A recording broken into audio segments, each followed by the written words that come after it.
how we connect. A lot of the images you're going to see in this presentation are from Jovian Archive, and I'm going to go over what we're going to talk about as far as how we connect in relationship with people. And it's not just, romantic relationship, it's relationship with anybody. First, you want to look at the types and angles and definitions. You also look at centers. We're going to look at the 4 types of connection: companionship, dominance, compromise, and electromagnetics. We're also going to just briefly touch on the love gates, the transcendent and the personal love gates. I'll point you out to further resources. The genetic imperative that happens is the genes are attracted to what we're not, and that's just for the viability of our type of human. It allows us to be able to procreate and guarantee the survival of the species. So there is right now a strong drive to connect to somebody who does not have the same definition that you have in your chart. It's somebody who's different from you. But you're going to see that there is some resonance, and there's ways that we connect that attract us to people for different reasons, and I'm going to go over those. But the first thing that I want you to recognize is that as long as you're following your strategy and authority, none of this stuff matters. It's imperative and important that you always follow strategy and authority first.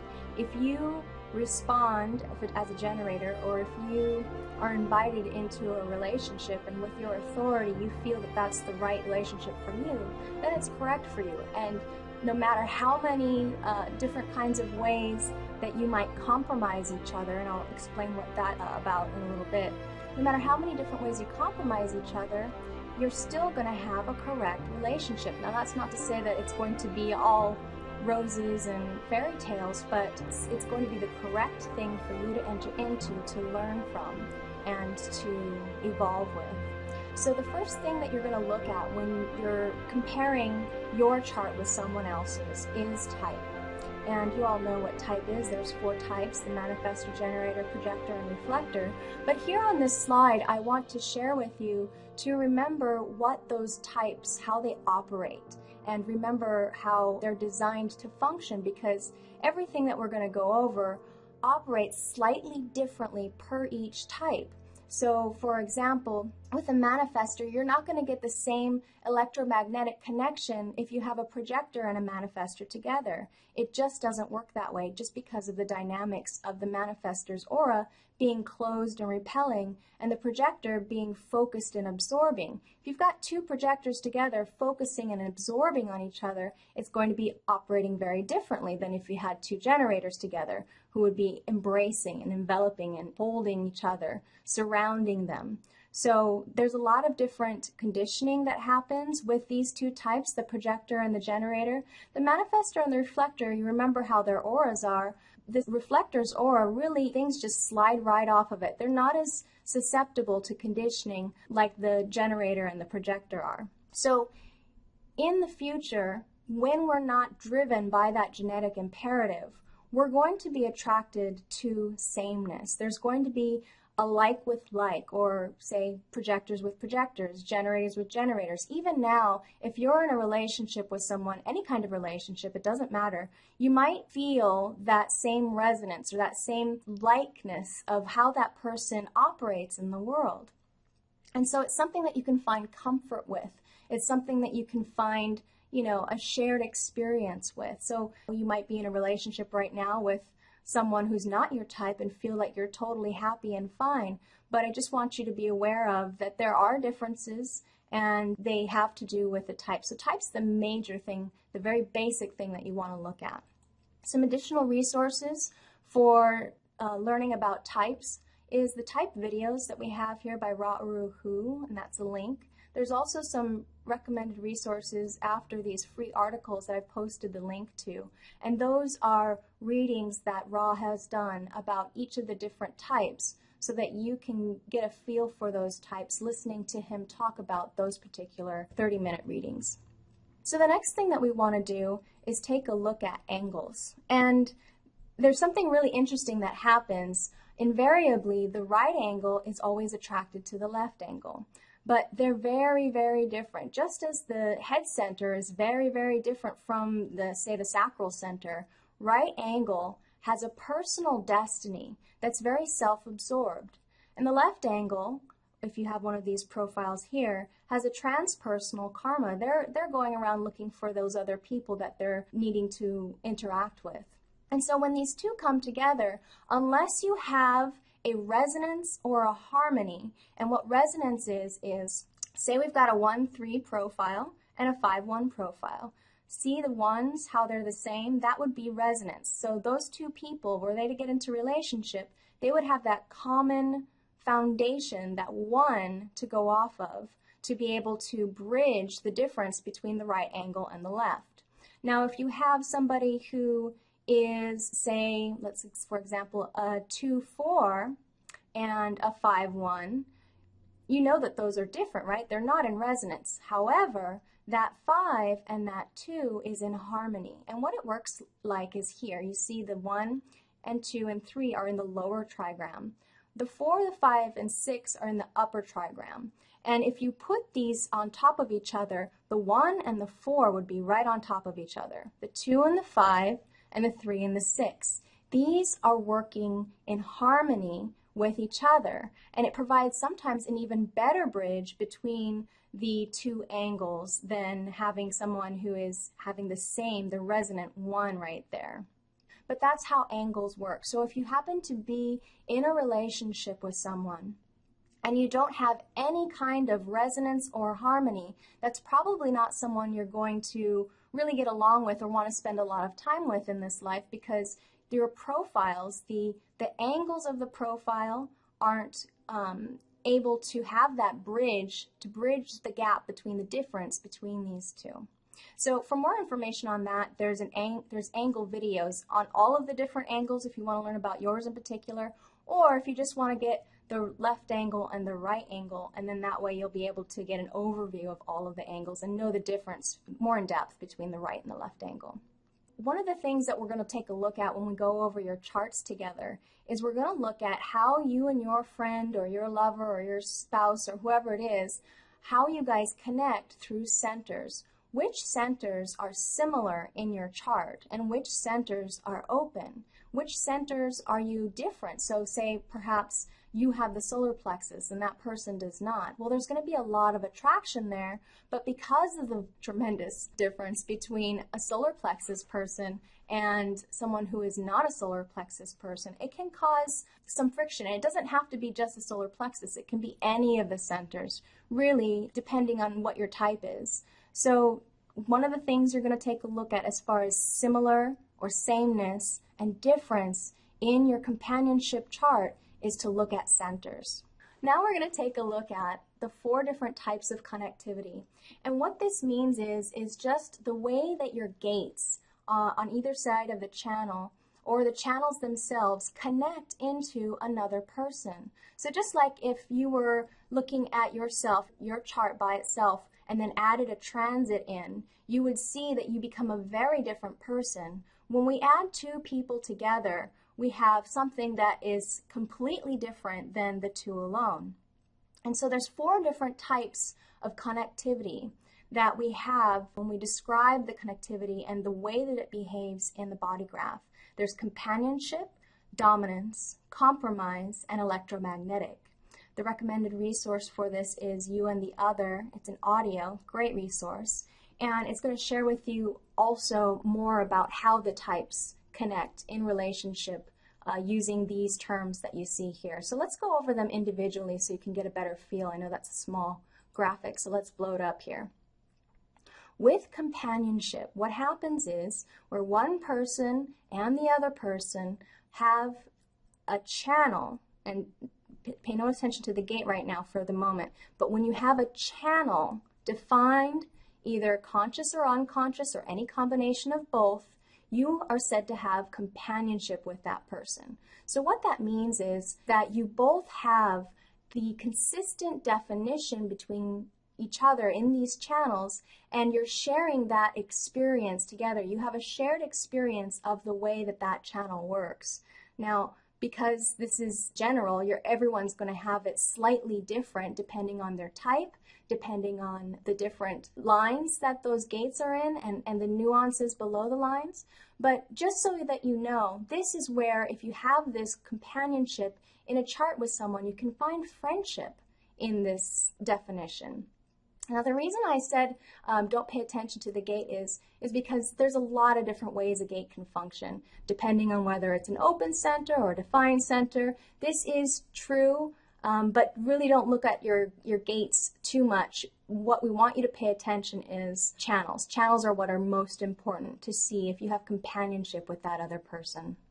With dominance, now this sounds like it might be a bad thing, but this is actually really interesting. It can be very special when you're taking a look at how people are coming together and experiencing each other. So what happens with dominance is when one person, you can see here, has a channel, defined channel, but the other person has absolutely nothing in that channel. And what can happen is that that person, B, will be able to experience A in the way that other people also experience them. It's something that they have no really knowing of, no consistent identity with or experience with. And so what happens is when that person's around you, you experience the dominance of the energy in their channel. And it's something that you can learn from, you can get very deeply conditioned by. But see, to explain it a little bit better, when you have two people together, we know that we come together and there's all this connection and we experience that person in a certain way.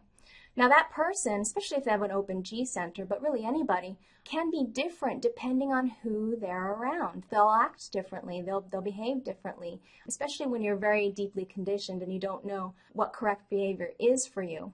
But when you get together with this person, this B person gets together with A, B can see A how other people sees them too. B can see how A lives out the definition in that channel, and it's not colored by anything that B has any experience with.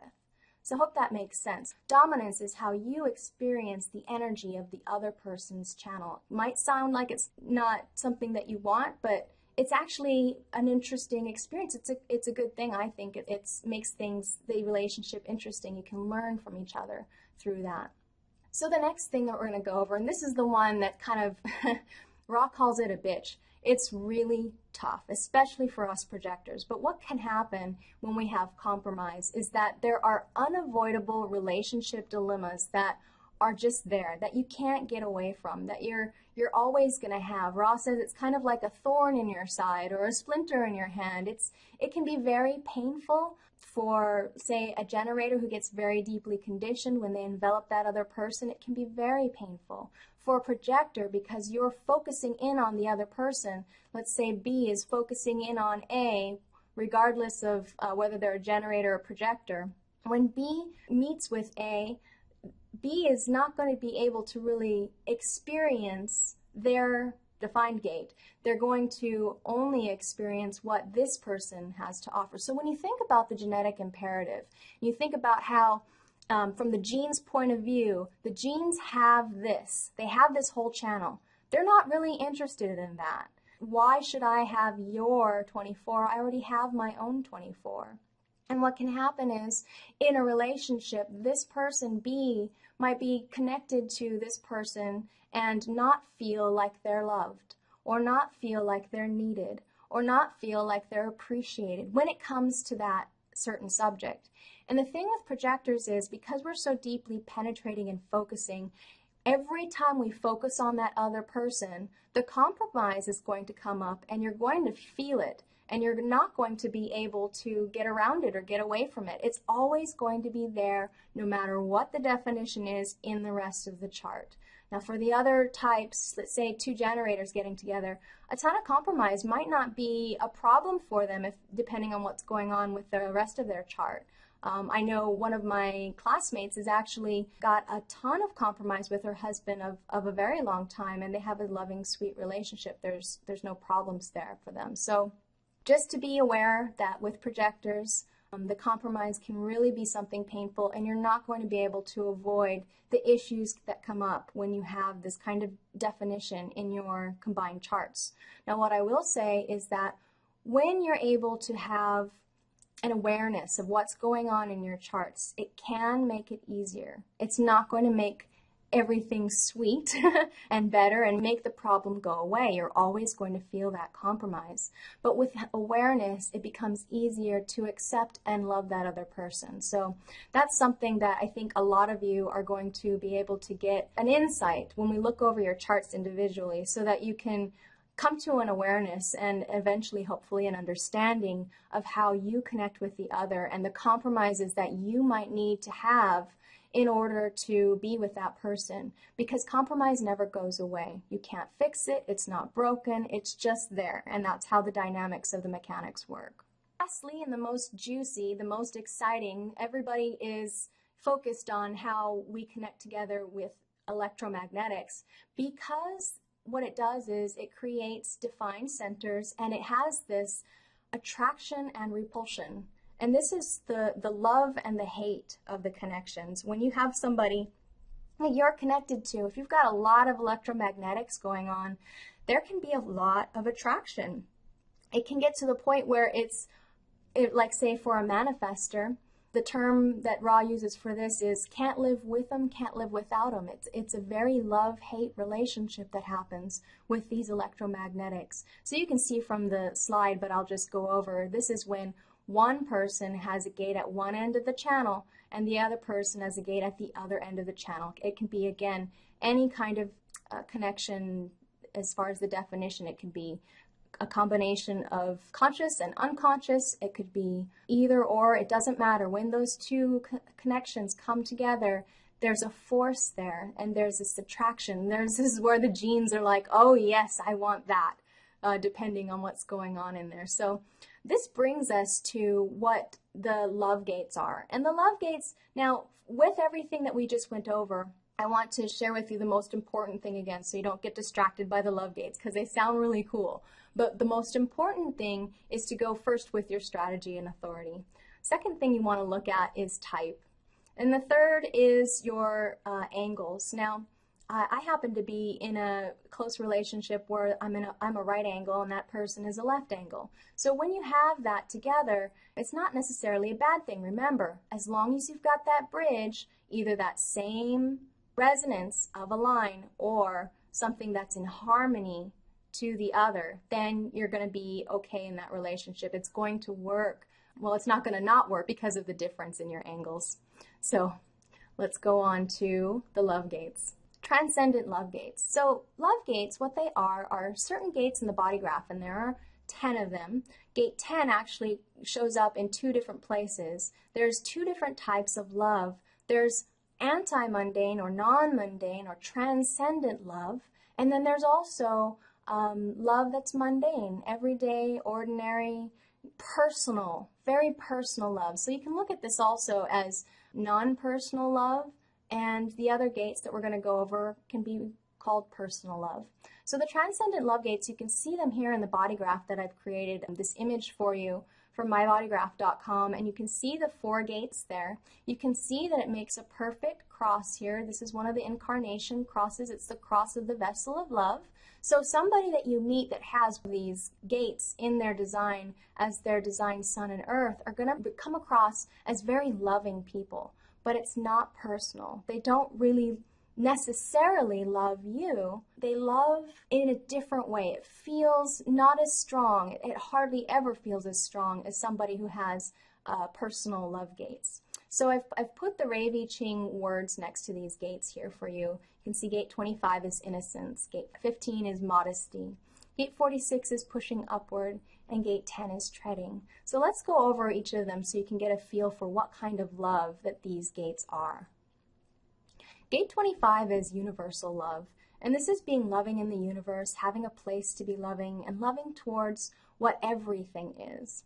It's something that you're going to experience in someone that will not feel personal if you have the other side of the channel. Say you have gate 51 and you connect with that person, they're going to feel loving towards you, possibly, depending on, your relationship and everything. But no matter how hard you try, you can never make that a personal love.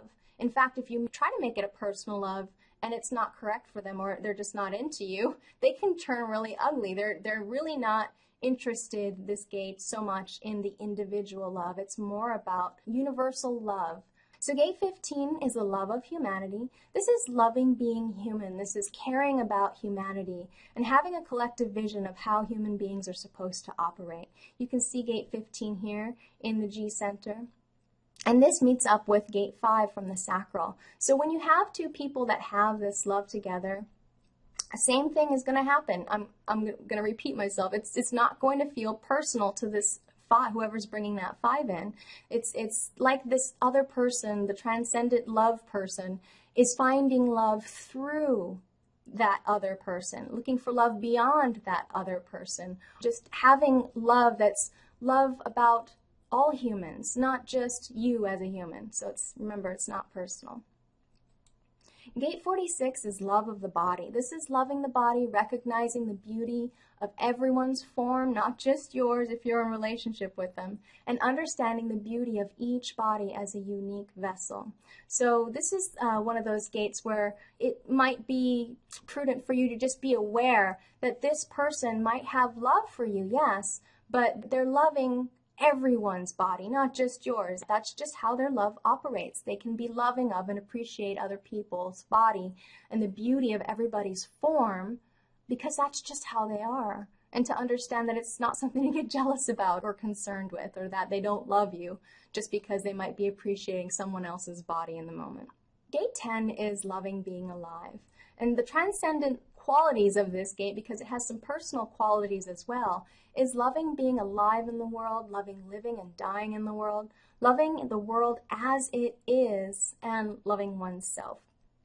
So when we come across the personal love gates, right here, you can see that there's gate 10 again, and it's similar to the transcendent love gates as far as the way that this one operates, in that it's loving oneself, but it's finding love through that other person, loving them that they find their personal love. So personal love gates you can see here. And same thing again, I put the Rei Vi Ching there for you. So we see gate 10 is treading, and that's in the G center, the only personal gate in the G center. When we get down to the splenic center, you can see that we've got gate 44, it's called coming to meet. Gate 28 is preponderance of the great. Gate 40, the only love gate out of the heart center, is called deliverance. Gate 58, the joyous, out of the root center. Gate 41, decrease, out of the root center as well. And the only gate, love gate in the solar plexus is gate 55, abundance. So let's go over each of these individually. Remember that as these are personal love gates, they're going to feel a lot stronger. They're personal. They're going to feel way more personal than somebody who has the transcendent love gates. And so one of the things that you might want to look at, and we'll take a look at when we look at your charts together, is the fact that if someone else, if you're in a relationship with someone else and they've got these transcendent love gates that you're hooking up to, while you have these personal love gates that they're hooking up to, you feel the love stronger than they're going to feel it. It's just how the mechanics work. Because remember that these transcendent love gates, they're anti-mundane, they're not personal. So just something to be aware of. If you meet up with the right other who has the gate, say, let's see, if I had an open root center and someone came to me who had gate 18 or gate 30, they're going to define my open root center. They're going to activate this love gate, and I'm going to feel amazing. I'm going to feel like I might have found the one because of the dynamics, because of what they bring to the table. So just to be aware, it's just mechanics. Gate 10 and gate 44, because they're in the same area of the slide.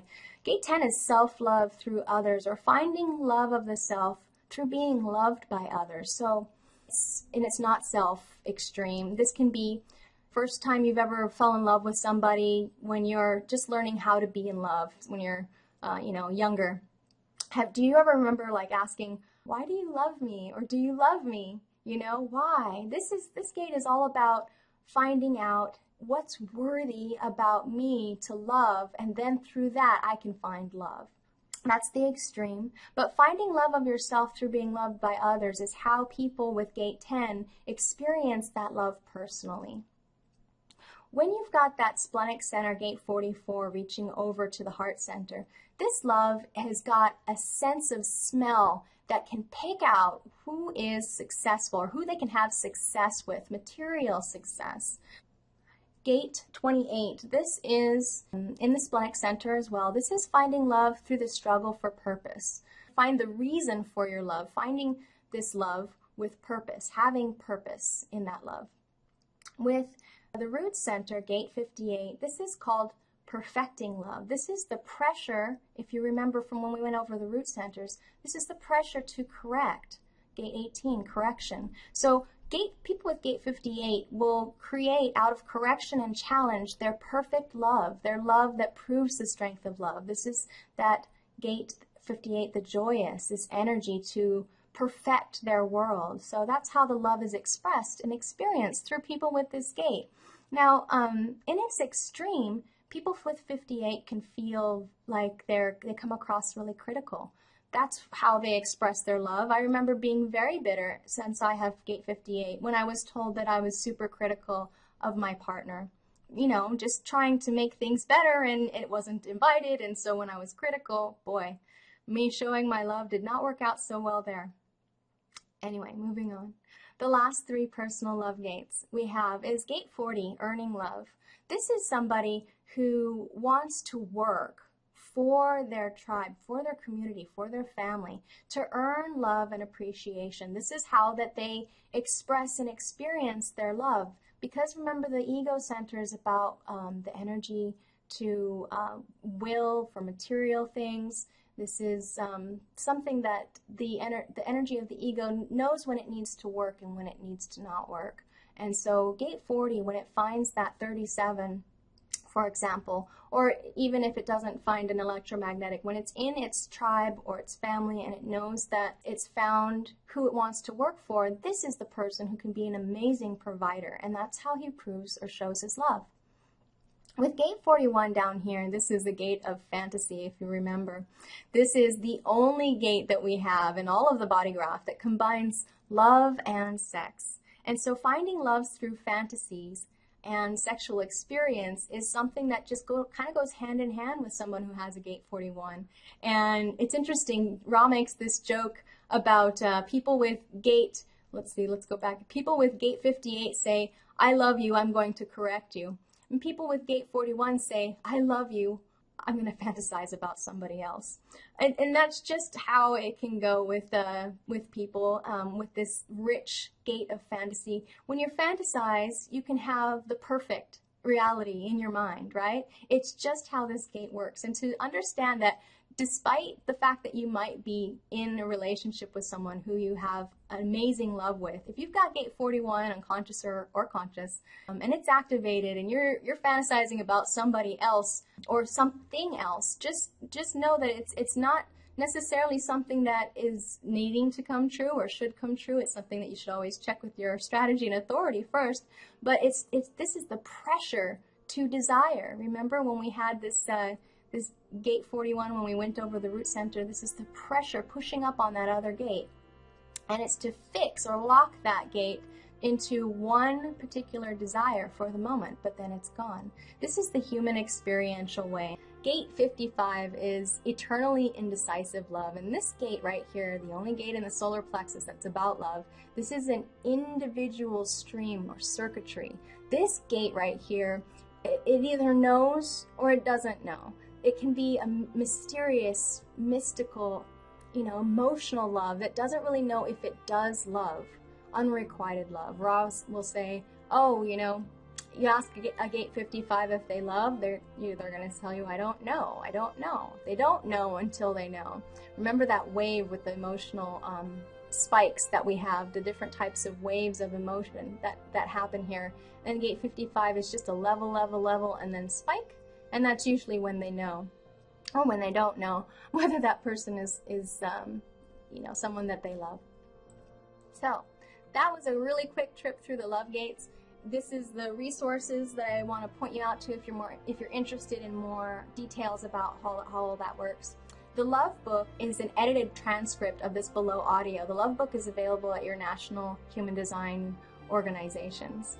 And with the Love Gates audio, it's a 4-hour audio. So if you like audio, go for it. But if you don't like audio, you might want to skip this one because it's got some crackles. It's not a really great recording, but they did put it really cheap. It's only like 65 bucks. So either way, those are where you can find more resources. But remember that it's really not too important. It's just kind of fun to understand, you know, whether your dynamic, especially if you're having problems or confusions, what your dynamic of love is with the others in your life. Remember, it can be with anyone in your life, not just the people that you're in relationship with as far as personal relationships. These love gates show up differently in everybody because we're all so very unique.